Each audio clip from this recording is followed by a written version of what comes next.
Olá, pessoas! Glória a Deus! Deus abençoe você, a sua família, a sua casa. E hoje, mais uma vez, uma reflexão, né? E essa reflexão aqui é muito boa, poderosíssima, dentro da palavra de Deus, nada fora da sua palavra. E falaremos sobre a vida de José, Gênesis capítulo 39, versículo 20. Pode abrir sua Bíblia, vamos nos acompanhar essa leitura e refletir junto comigo. Não só José, mas outras mais histórias temos aí pela frente. Então por isso, nos acompanhe e vamos desvendar juntos aí muitos segredos dentro dessa maravilhosa palavra. Então, vejamos o que diz as Escrituras em Gênesis 39, versículo 20.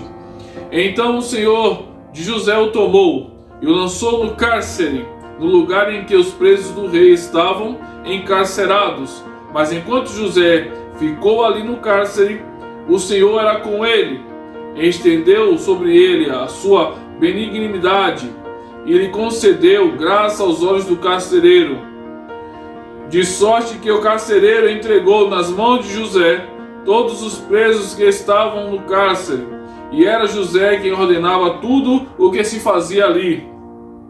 O carcereiro não tinha cuidado de coisa alguma que estava nas mãos de José, porque o Senhor era com ele, fazendo prosperar tudo o que ele empreendia. Então, veja que maravilhosa palavra. Então, sem mais alongamentos, eu quero dizer para você o seguinte: já vimos aqui a história de Daniel e fizemos uma reflexão sobre quem foi Daniel. Um jovem estudioso, um jovem que cuidava da sua saúde, com a sua alimentação, um jovem que respeitava as leis do seu Criador, e não só porque orava, mas por ser esse jovem diferenciado, ele foi um jovem de sucesso na Babilônia e ao longo da sua história.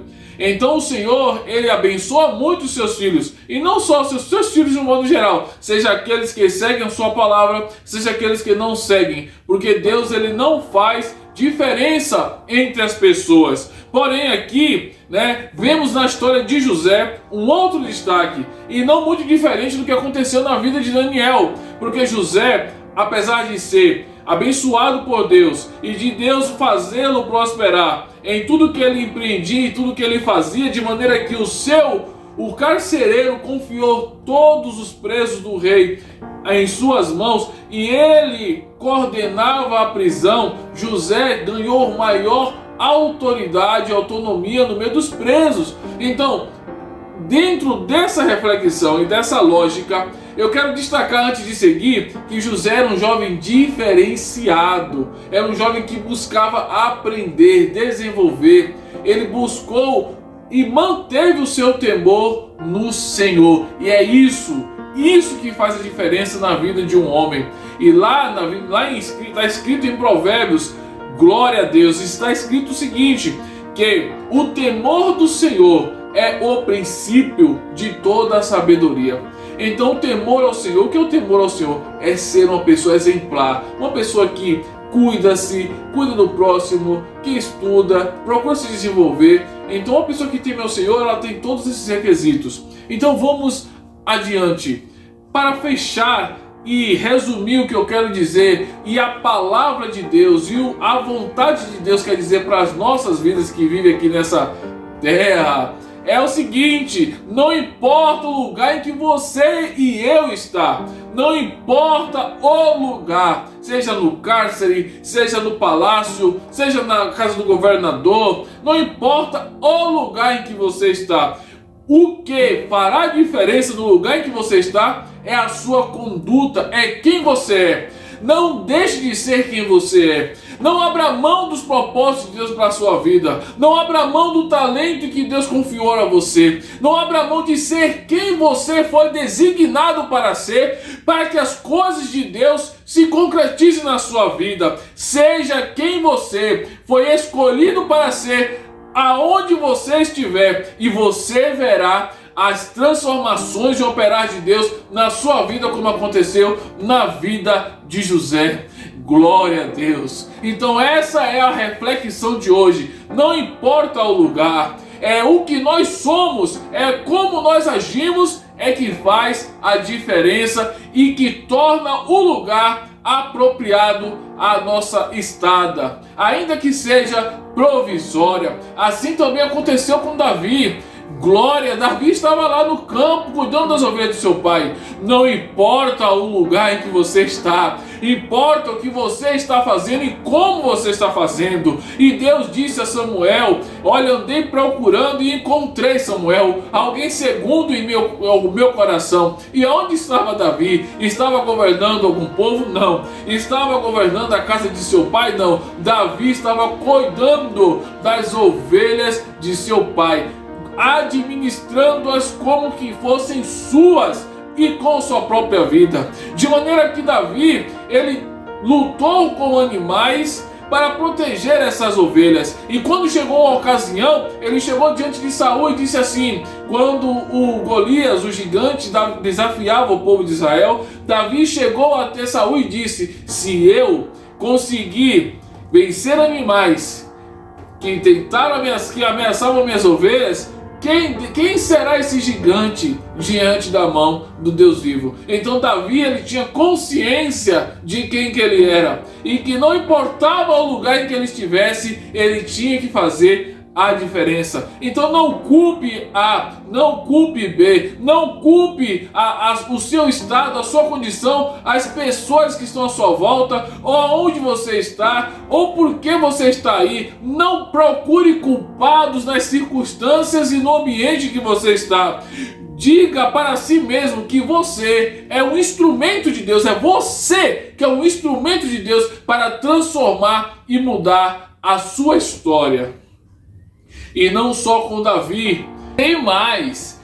Junto a Daniel tinha Sadraque, Mesaque e Abednego, ou melhor dizendo, Ananias, Azarias e Misael. Esses três jovens, em uma determinada ocasião, eles chegaram a ser postos diante de uma fornalha para serem lançados nela. E qual foi o motivo? Eles não se curvaram diante da vontade do rei que governava na época. E o que aconteceu na situação em que eles foram impostos a serem lançados na fornalha? Eles disseram ao rei: se Deus é conosco, irá nos livrar, mas se não nos livrar, também não deixará de ser conosco. Em outras palavras, se nós morrer ou deixar de morrer, Deus é conosco e estamos felizes por isso. Então isso tem que servir de lição para nós. Não devemos reclamar, nos queixar, ficar triste, cabisbaixo, ficar desmotivado. Não devemos. Isso deve ser excluído das nossas vidas.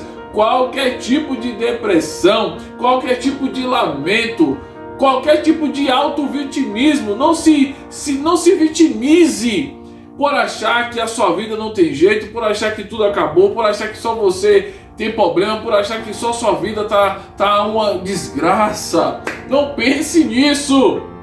Chega! Aquele povo, o povo de Deus, o povo de Israel, ele era doutrinado, eles foram doutrinados da melhor maneira a entender que Deus, ele é o Deus que faz e é o Deus também que não faz. E ele não deixa de ser Deus por isso e não deixa de estar conosco por isso.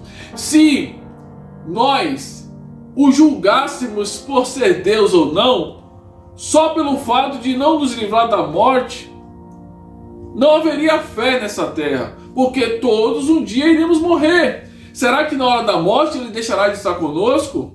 Não! Então pare de ficar querendo encontrar problemas ou motivos nas suas questões. E ainda tem mais outro detalhe: até o seu próprio Filho Jesus Cristo, o qual muitas pessoas nessa terra professam fé nele. Ele, poucos momentos da sua morte, ele orando ao Pai, disse: Pai, que não seja feita a minha vontade. Ele disse: Pai, eu não quero passar por isso. Não estou me sentindo tão hábil. Ele estava sofrendo muito, a sua alma estava amargurada até a morte, segundo as Escrituras Sagradas. E ele disse o que? Mas que não seja feita conforme a minha vontade, mas conforme a tua vontade. Então vejam, o povo ele tinha um ensinamento mais sólido, mais concentrado, mais abalizado. Esse é o ensinamento que nós devemos absorver e não ficar vivendo de conto de fadas como muitas pessoas têm feito por aí para ganhar a sua atenção, para roubar os seus sonhos, roubar a sua mente, roubar a sua força e roubar talvez até a sua vida, porque você, quando acredita nessas fábulas, nessas histórias, você perde 1, 2, 3 anos fazendo coisas que estão lhe ensinando de maneira errada, e isso não é legal, não é. O próprio Deus fica muito triste com isso, com certeza. Então, não deixe de refletir sobre isso. Até o próprio Cristo, os profetas, Daniel, como mencionamos, Ananias, Azarias e Misael, José, todos eles entenderam que não importavam as circunstâncias, mas quem eles eram, o propósito deles e para o que eles estavam e para que eles estavam naquele lugar, naquele momento. Não é o lugar em que você está, não é as pessoas que te cercam. José poderia ter murmurado a respeito de seus irmãos, porque por culpa de meus irmãos é que eu estou aqui, por culpa do meu pai ou da minha mãe é que eu estou aqui, foi por culpa da mulher de Potifar, que, para quem não conhece a história, José foi preso por uma injusta acusação. A mulher de seu senhor, onde ele começou a trabalhar no Egito, o acusou de abuso e ele foi parar na prisão. Então vejam, se ele fosse culpar as circunstâncias, se ele fosse culpar as pessoas em que tentaram contra ele, como seus irmãos que o venderam como escravo por inveja, aonde José estaria? Será que hoje escutaríamos sobre a história de José? Porém não, José, ele continuou sendo José em todos os lugares em que ele passou, e por isso Deus foi com ele e o honrou de maneira tal e que ele foi próspero e conseguiu alcançar os propósitos de Deus para a vida dele. E ele, sendo o que ele foi assim que o nome dele chegou até Faraó, e ele foi chamado para ser abençoado depois de cumprir com um dos seus propósitos, que foi decifrar os sonhos do rei. Então é isso. Aqui fica a nossa reflexão de hoje. Toma posse dessa palavra e mais uma vez, tamo junto, e segue nós aqui no Instagram, segue nós também no YouTube, trazendo comentários, likes e sugestões para nós crescermos na graça e no conhecimento. Aquele abraço, valeu!